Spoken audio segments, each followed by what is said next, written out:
Prezados alunos, eu faço votos de que todos estejam bem. Cumpre inicialmente eu me apresentar. Eu sou a professora Ana Rita, já estou há muito tempo na casa. É uma satisfação muito grande para mim poder contribuir com o crescimento tanto profissional de vocês, como também com o crescimento pessoal. Então, alguns podem até questionar, mas, poxa, ela já me deu aula de administração e agora está dando aula de direito. Afinal de contas, em que ela tem habilidade? Bom, eu sou formada em direito e também sou formada em administração. Então, a nossa modalidade é o Atendeu Mais e em virtude disso, nós daremos 4 módulos de aulas diferentes, certo? Então, o nosso primeiro módulo vai falar sobre o Código de Defesa do Consumidor e também dos seus direitos básicos. Então, cumpre-nos inicialmente falar sobre a origem do direito do consumidor. Então, é importante que nós sempre contextualizemos o assunto que nós estamos estudando, até para que a gente tenha uma compreensão de como aconteceu historicamente essa evolução. Então, inicialmente, destaca-se que o ser humano ele realiza atos de consumo desde sempre. Então, há inclusive essa menção no próprio Código de Hammurabi. Contudo, focaremos o estudo a partir da história mais recente da humanidade, especialmente a época em que surgiu a sociedade do consumo em massa. Então, pós-revolução industrial, muitas pessoas que viviam no campo elas acabaram passando a migrar para as cidades em busca de emprego, causando, consequentemente, a insuficiência de serviços públicos, bem como o surgimento de dois grandes grupos, que são os fornecedores, ou seja, aquelas pessoas que controlam os meios de produção, e também os consumidores, que, por não controlarem esses bens de produção, eles se submetem ao poder econômico do primeiro. Então, estava formada a sociedade de consumo em massa, levada por técnicas eficientes de marketing a consumir de modo impulsivo e sem reflexão. Então, neste cenário, o direito privado tradicional ele mostrou-se ineficaz para tutelar os agentes econômicos que são considerados de fato os vulneráveis, que são exatamente os consumidores. Então, a finalidade do direito do consumidor, professora, qual é então? Então, basicamente, o direito do consumidor, ele visa proteger o consumidor, que é esse agente vulnerável, reduzindo essa desigualdade que é existente entre ele e o fornecedor nessa relação de consumo. E, como consequência, o que a gente vê? O restabelecimento desse equilíbrio. Então, o direito do consumidor, ele acaba sendo o conjunto de normas e também de princípios que regula a tutela de um sujeito especial de direito, que é esse consumidor, como o agente vulnerável nas suas relações frente aos fornecedores. Então, destaca-se que o enfoque no Brasil é a tutela do sujeito vulnerável. Por isso que se tutela o consumidor. Na França, por exemplo, diferentemente do que acontece aqui, tutela-se o consumo. Ou seja, esse objeto. Então, vamos fazer menção agora ao direito do consumidor na Constituição Federal de 88, que é a nossa última Constituição, que foi promulgada dia 5 de outubro de 1988, que é tida como a nossa Constituição Cidadã. Por que Constituição Cidadã? Porque foi ela quem trouxe pela primeira vez o maior número de direitos para a pessoa humana. Então, o direito fundamental que foi estabelecido na Constituição de 88 consagrou a defesa do consumidor como um direito fundamental nos termos do artigo 5º, inciso 32, que estabelece que o Estado ele promoverá, na forma da lei, a defesa do consumidor. Então, é um direito de terceira geração e também está dentro dos direitos difusos. Então, de quem é essa competência legislativa?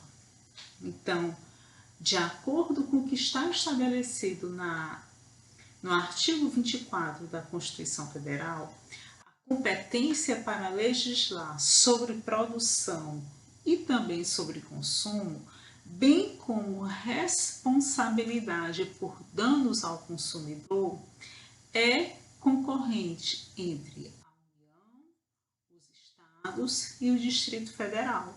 Então, trata-se de uma competência vertical e não cumulativa. Então, a União, ela possui competência para legislar sobre as normas gerais, ao passo que os Estados e o Distrito Federal, eles poderão legislar de uma forma suplementar, ou seja, com o intuito de adequar a legislação federal às peculiaridades locais. Então, destaca-se que, em havendo inércia da União, poderá ser exercida a competência plena nos termos dos parágrafos 3º e 4º do artigo 24 da Constituição Federal, que estabelece que compete à União, aos Estados e ao Distrito Federal legislar concorrentemente sobre, inciso 5, produção e consumo, inciso 8º, responsabilidade por dano ao meio ambiente, ao consumidor, a bens, direitos de valores artísticos, estético, histórico, paisagístico e também turístico. Já o parágrafo 3º diz que, inexistindo lei federal sobre essas normas gerais, os estados exercerão a competência legislativa plena para atender às suas peculiaridades. Parágrafo 4º, ele disse que a superveniência de lei federal sobre normas gerais suspende a eficácia de lei estadual no que lhe for contrário. Igualmente, os municípios possuem competência para legislar sobre direito do consumidor, tratando-se de interesse local nos termos do que está estabelecido no artigo 30 da Constituição Federal. Então, quais foram os códigos que influenciaram a existência do nosso Código de Defesa do Consumidor? Então, o Código de Defesa do Consumidor, ele foi inspirado em vários modelos estrangeiros, modelos legislativos estrangeiros, mas foi exatamente o Código de Consumo francês aquele que nos proporcionou uma maior influência. Então, salienta-se que o Código de Defesa do Consumidor foi uma norma extremamente revolucionária, inclusive servindo hoje como modelo para outros países da América Latina. Então, temos previsto no artigo 1º do Código de Defesa do Consumidor que o presente código ele estabelece normas de proteção e defesa do consumidor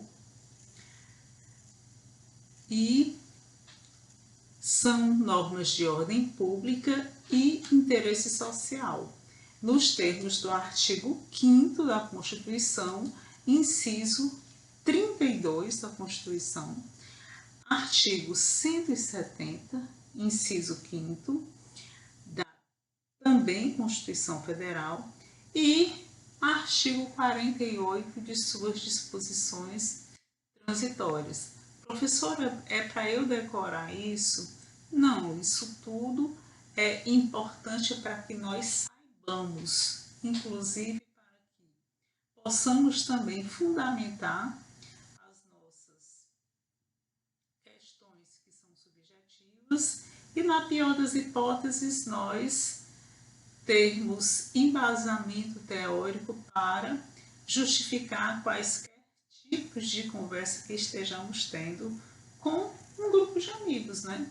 Então, é uma norma de ordem pública que estabelece valores básicos e fundamentais de nossa ordem jurídica, transcendem inclusive os interesses das partes, prevalecendo sobre a vontade dessas. Então, por isso que são normas de interesse público. Então, são normas que permitem que o próprio juiz de ofício, a fim de que seja preservado o interesse do consumidor e o interesse social, ele pode, de ofício, inverter o ônus da prova, ele pode declarar a nulidade de cláusulas abusivas, porque de ofício, porque ele não precisa da provocação da parte para que ele possa verificar essa possível nulidade de cláusulas abusivas, ele vendo a hipossuficiência de quem quer, de quem necessita da prova, já fazer essa inversão do ônus para que a parte privilegiada ela possa arcar com os custos, com o ônus de fazer essa dilação probatória, certo? Então, são normas de interesse social, ou seja, o Código de Defesa do Consumidor, ele é uma norma de interesse social, pois interessa mais diretamente à sociedade do que os particulares. Então, o Código de Defesa do Consumidor, ele visa proteger a relação de consumo, ou seja, ela combate os abusos, não interessa apenas às partes, mas sim a toda a coletividade, porque estas relações, elas são disseminadas.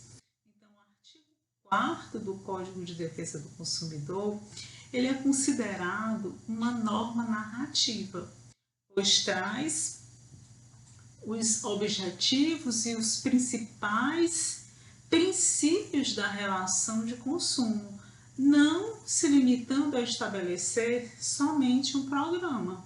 Então, ele vai funcionar como um guia para a aplicação das demais normas do Código de Defesa do Consumidor. Então, o artigo 4º do supracitado Código, ele diz que a Política Nacional das Relações de Consumo tem por objetivo o atendimento da necessidade dos consumidores, o respeito sua dignidade, saúde, segurança, proteção dos interesses econômicos, melhoria da sua qualidade de vida, bem como a transparência e a harmonia das relações de consumo, atendido a alguns princípios. Vejamos alguns dos princípios. O primeiro deles é o reconhecimento da vulnerabilidade do consumidor no mercado de consumo.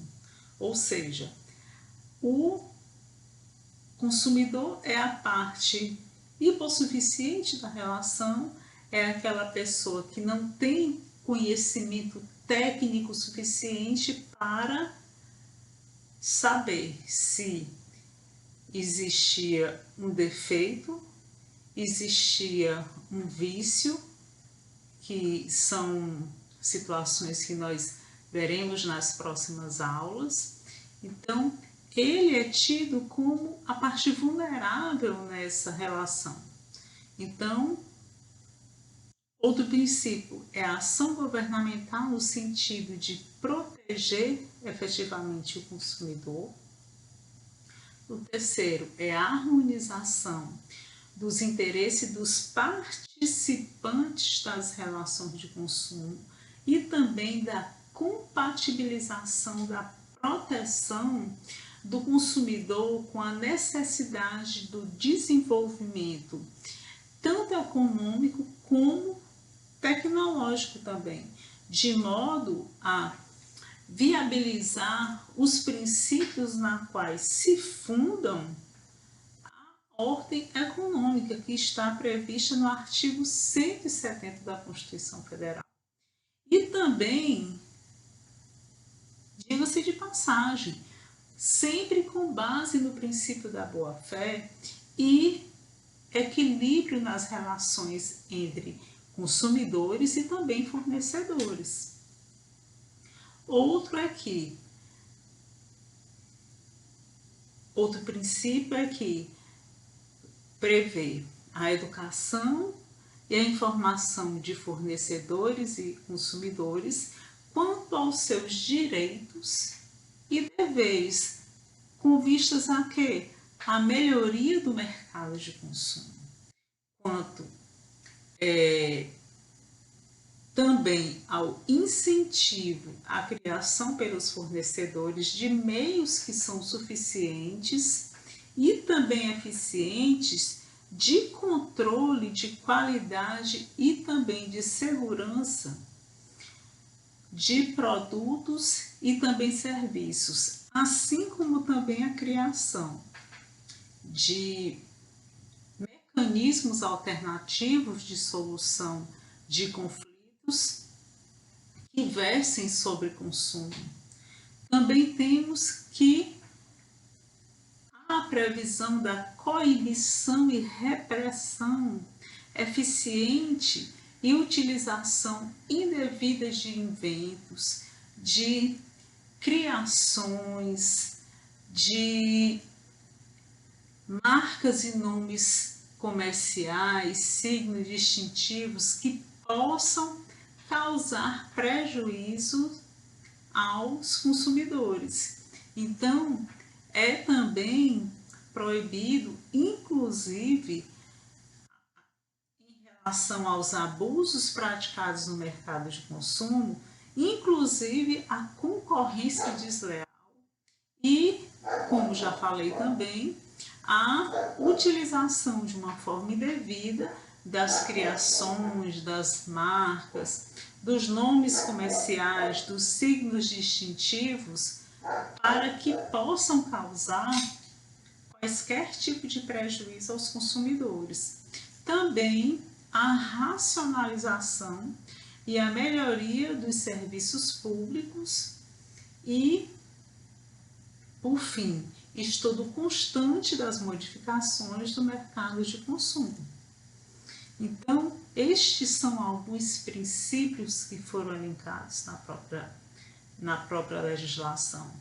Então, bom, estamos falando de consumidor, de fornecedor, mas ainda não vimos qual é o conceito deles. Então, antes de começarmos a definir exatamente o papel do consumidor e do fornecedor, é importante nós abordarmos a importância do Código de Defesa do Consumidor para o equilíbrio dessa relação. Então, foi por meio da Lei 8078 de 90 que esse manual ele foi instaurado. Então, desde então, passa por algumas atualizações com vistas a trazer melhorias que visam o bem-estar nesse vínculo, para que o cliente não se sinta lesado e o provedor ofereça sempre serviços e bens cada vez com melhor qualidade, integridade e também transparência. Então, com certeza, você já deve ter visto uma cópia do CDC que esteja disponível nos estabelecimentos em que você frequenta. Então, ele fica disponível para todos que desejam consultá-lo.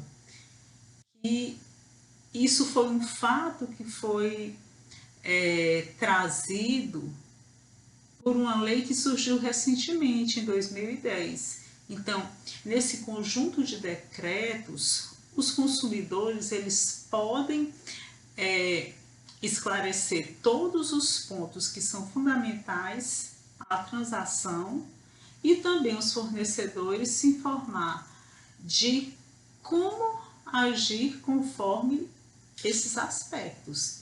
Então, segundo o Código de Defesa do Consumidor, o consumidor é aquele que adquire, utiliza um produto ou serviço como destinatário final, seja ele uma pessoa física ou jurídica. Já o fornecedor, ele se enquadra no conceito de pessoa física ou jurídica, pública ou privada, nacional ou estrangeira, bem como também entes despersonalizados que desenvolvem a atividade de produção, atividades de montagem, de criação, de construção, de transformação, importação, exportação, distribuição ou também comercialização de produtos ou prestação de serviços. Ou seja, o fornecedor ele pode ser tanto uma empresa privada, como um comércio comum, por exemplo, quanto um serviço público ou uma pessoa física que presta serviços de modo livre. Então, independentemente da classe, todos estão inseridos nesse contexto e que se encaixam nas normativas que são primordiais do Código de Defesa do Consumidor. Ou seja, a denúncia por condutas ruins cabe tanto a um serviço gigantesco de empresas quanto a um profissional liberal que realizou um trabalho em sua casa. Então, entender essa classificação é um ponto principal para entendermos as relações de consumo e a necessidade de existirem órgãos que sejam mediadores entre essas duas partes. Então, o PROCON, que é o Programa de Proteção e Defesa do Consumidor, é o mais conhecido entre eles, ou seja, é uma fundação a nível estadual e municipal que atende pessoas em diversos canais e recebe suas denúncias, atuando sempre como intermediário para que ele resolva esse problema. Então, que ele venha dirimir o conflito que porventura seja causado entre o fornecedor e o consumidor. Então, quando se trata de direitos e deveres, tanto o fornecedor quanto o consumidor devem agir com bom senso e racionalidade na transação. Então, no primeiro caso, o respeito ao CDC, que é o Código de Defesa do Consumidor, e a melhoria contínua das ações, que seja o atendimento ao cliente, qualidade na produção dos produtos e também na prestação de serviços, pós-vendas, entre outros, são fatores que acabam levando a boa reputação para a empresa. Então, já para o consumidor, a consciência na hora de comprar conta bastante. Então, de acordo com o Ministério do Meio Ambiente e demais entidades que visam meios alternativos à sociedade de consumo, a ideia de fato é reduzir, reutilizar, reciclar, que é uma teoria reconhecida como o princípio 3RS. Então é importante destacar que esse objetivo ele também serve para os provedores. Afinal, a prevenção e não geração de resíduos, somados à adoção de padrões de consumo que seja sustentável, visando poupar os recursos naturais e conter o desperdício, é uma missão que vai trazer benefício a todos nós. Então, nós também temos os princípios gerais do direito do consumidor. Então, para a escola justnaturalista, os princípios gerais do direito, eles não possuíam força de lei. Então, sua aplicação era feita em caráter suplementar. Então, em havendo lacuna, utilizava-se os princípios extraídos do direito natural. Já para a escola positivista, os princípios eles eram extraídos do próprio ordenamento jurídico, mas não possuíam força normativa. Já para a escola pós-positivista, os princípios eles estavam previstos de uma forma expressa ou implicitamente no próprio ordenamento jurídico e possuíam força normativa. Então, eles entendem que se diferentes normas, quanto à forma e quanto ao conteúdo, fossem editadas, maior seria essa proteção, já que todas essas edições elas teriam força normativa. Então, em se tratando de princípios, o que nós temos a falar? Que o principal deles é o princípio da vulnerabilidade, ou seja, é o principal princípio do direito do consumidor, porque ele traz a ideia de que o consumidor se encontra em uma posição de inferioridade em relação ao fornecedor. Então, ele possui um fundamento na Constituição Federal, tendo em vista que a defesa do consumidor é um direito fundamental, bem como um princípio que rege a ordem econômica, conforme nós vimos no início da nossa conversa. Então, encontra-se previamente previsto no artigo 4º do Código do Consumidor, que tem por objetivo o atendimento das necessidades dos consumidores, o respeito à dignidade, saúde, segurança e a proteção dos interesses econômicos. Melhoria da qualidade de vida, transparência, harmonia na relação de consumos e também nós temos, dentro dessa vulnerabilidade, o reconhecimento de que ela pode ser uma vulnerabilidade técnica, ou seja, o desconhecimento por parte do consumidor das características do produto, do serviço.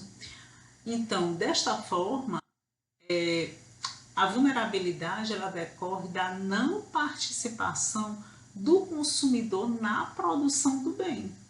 Ou seja, eventualmente o consumidor profissional ele poderá ser considerado um vulnerável técnico, nos casos em que o produto ou serviço adquirido não tiver nenhuma relação com sua formação, competência ou área de atuação. Temos também a vulnerabilidade jurídica, ou seja, o desconhecimento por parte do consumidor dos seus direitos e dos seus deveres, inclusive passando pela seara dos aspectos econômicos e também contábeis. Temos também a vulnerabilidade econômica, ou seja, o consumidor ele é frágil diante do fornecedor por uma série de motivos. Vamos elencar alguns. Em razão do forte poder econômico do fornecedor, em razão de o fornecedor deter o monopólio fático ou jurídico da relação, em razão também de o fornecedor desenvolver uma atividade que é considerada essencial. Temos também a vulnerabilidade informacional, ou seja, a falta de informação é a causa da vulnerabilidade. Então, aqui, o consumidor ele não detém informações suficientes para realizar o processo decisório de aquisição ou não produção do produto ou serviço. Então, superada essa parte da vulnerabilidade, que é o princípio mais importante, nós vamos passar para o princípio da boa-fé objetiva, ou seja, conceito e fundamento que representa o padrão de conduta que deve ser observado por todos os fornecedores no mercado de consumo, com base em quê? Nos valores éticos, de modo a respeitar as expectativas do consumidor naquela relação jurídica. Então, esse fundamento ele é constitucional de modo implícito, decorrente da dignidade da pessoa humana e também do princípio da solidariedade que está expresso tanto no artigo 4º do Código de Defesa do Consumidor e também no artigo 113, 187, 422 do nosso Código Civil. Temos também o princípio da defesa do consumidor pelo Estado, ou seja, esse princípio ele traduz a ideia de que o Estado ele deve intervir nas relações de consumo para defender os interesses dos consumidores. Então, está previsto no artigo 4º que a ação governamental no sentido de proteger efetivamente o consumidor, tanto por iniciativa direta, por incentivo à criação de desenvolvimento de associações representativas, pela presença do Estado no mercado de consumo, pela garantia dos produtos e serviços com padrões adequados de qualidade, de segurança, de durabilidade, também de desempenho. Então, temos o princípio da harmonização, que também é previsto no artigo 4º do Código de Defesa do Consumidor, que vem exatamente indicar a necessidade de conciliar os interesses das partes participantes dessa relação de consumo. Temos também o princípio da transparência. Então, são vários os princípios que norteiam o direito do consumidor. Então, o que diz o princípio da transparência? Que em todas as fases dessa relação de consumo, deve haver transparência, mesmo que após a fase contratual. Então, é o que se dá quando um produto ele apresenta defeito e o fornecedor realiza o recall. Ou seja, vocês já devem ter visto várias vezes que uma montadora ela lança um carro e um período depois ela diz que o cinto de segurança está com algum problema, que o freio ele não obedece o comando de uma forma imediata, o ABS não funciona. Então, vários são os fatores que fazem com que aconteçam o recall de determinados produtos ou equipamentos. Então, existe também o princípio do combate ao abuso, que também está previsto no artigo 4º do CDC. Então, o que ele aponta? Que existe a coibição e a repressão eficiente de todos os abusos que são praticados no mercado de consumo, inclusive a concorrência desleal, a utilização indevida de inventos e criações industriais das marcas e nomes comerciais e todos aqueles que nós já mencionamos, como a proteção dos nomes comerciais, dos signos distintivos que possam trazer qualquer tipo de prejuízo para os consumidores. Então, o fornecedor ele não pode desrespeitar de forma abusiva os direitos que são inerentes ao consumidor. Então, somente elenquei alguns dos princípios e passaremos a falar de alguns direitos básicos dos consumidores. Então, a principal inspiração do CDC é uma resolução de número 39.248 da ONU, que é datada de 1985, que apresenta todos os direitos básicos dos consumidores, trazendo diretrizes para a cooperação jurídica internacional em matéria do direito do consumidor. Então, é uma relação que é somente exemplificativa, é um rol exemplificativo, ou seja, não tem como trazer um exaurimento de todos esses direitos. Ou seja, temos a proteção à vida, à saúde, à segurança contra riscos que sejam provocados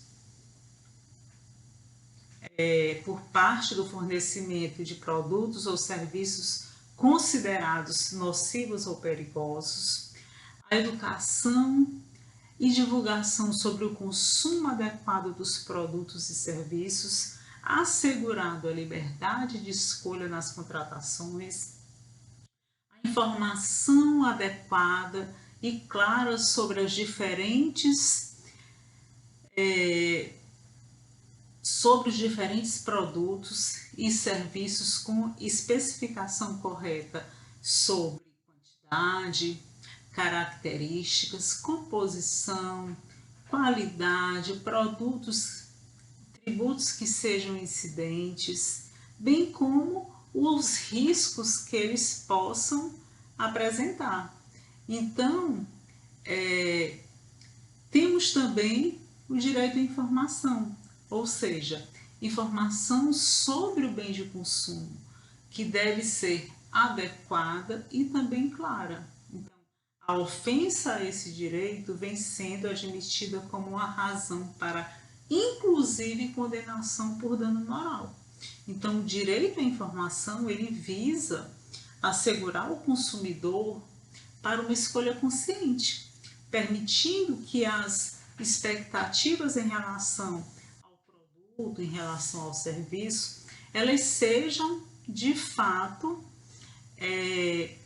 atingidas, manifestando o que vem sendo denominado o consentimento informado ou vontade qualificada. Temos também o direito à proteção contra práticas abusivas. Então, em linhas gerais, considera-se abusiva toda e qualquer atuação do fornecedor no mercado de consumo que venha violar a principiologia do Código de Defesa do Consumidor, ou seja, que esteja em desconformidade com o padrão de conduta esperado das partes ou ainda que esteja em desacordo com a boa-fé objetiva e também com a confiança, certo?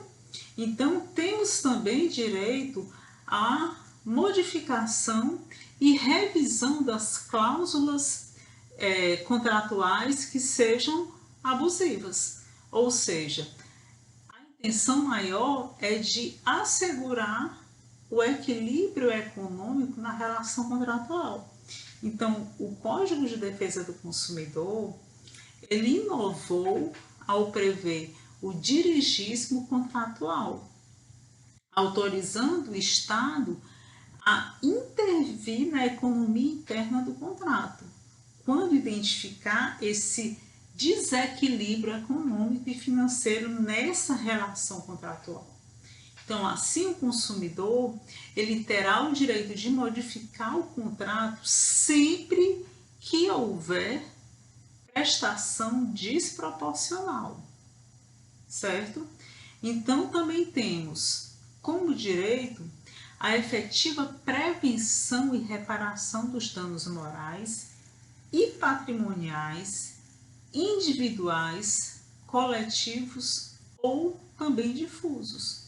Ou seja, o CDC ele adotou como regra o princípio da relação integral dos danos aos consumidores. Então, por força desse princípio, não se admite no microsistema do direito do consumidor a aplicação de regras de mitigação de responsabilidade, ou seja, a fixação do quanto indenizatório, sendo vedadas igualmente as estipulações que exonerem ou atenuem a responsabilidade dos fornecedores. Então, o que a gente pode concluir? Que o CDC, que garante ao consumidor o princípio da reparação integral do dano, ele garante que o dano moral é uma ofensa ao direito da personalidade, que é um atributo personalíssimo do consumidor. Então, é importante nós consignarmos que a dor, o abalo, são consequências de um dano moral. Então, há uma dupla função atribuída ao dano moral, que ela é tanto compensatória como também punitiva. Então, essa função compensatória, ela visa compensar o consumidor pelo seu abalo psicológico, tendo em vista que não se poderá recompor. Tem também a função punitiva, que visa punir o fornecedor. Ela possui o quê? Um caráter pedagógico a fim de quê? De que o consumidor procure evitar novas condutas lesivas. Então, em regra, o simples inadimplemento contratual, ele não gera dano moral. Contudo, em determinadas situações específicas, como festa de casamento, por exemplo, você poderá extrair uma ofensa também à personalidade. Então, é muito comum em negativa de cobertura por plano de saúde, uma vez que acaba sempre frustrando a expectativa do consumidor. Então, o que nós podemos concluir desse primeiro módulo? Que nós temos direitos que são amparados pela Constituição, nós temos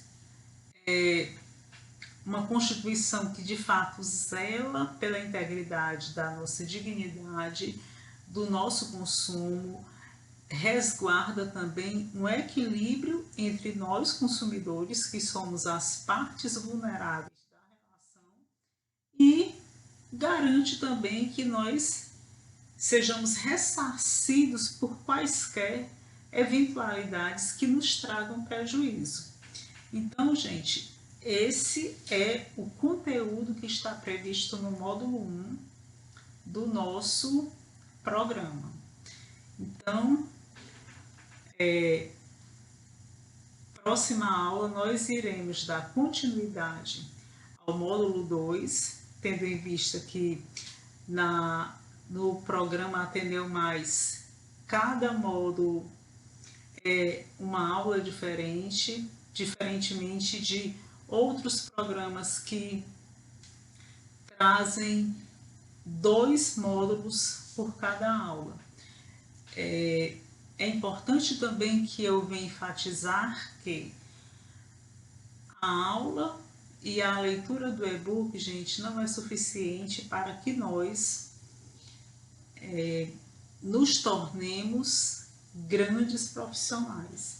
Só vai dar para nós a certeza de que passaremos de ano. Mas essa não é o meu intuito maior. Então, o que de fato eu quero de vocês é que vocês aprendam para a vida, que vocês tenham uma empregabilidade muito boa. E outra coisa, não me interessa, assim como não deve interessar a vocês, que vocês saiam mero portadores de diploma, certo? Então, estudem para a vida, estudem para serem o melhor profissional, estudem para, de fato, se destacarem no mercado de trabalho e terem orgulho de si próprio, certo? Então, por hoje encerramos o módulo 1.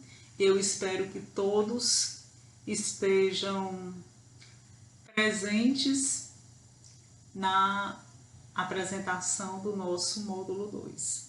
Então, um abraço e cuidem-se.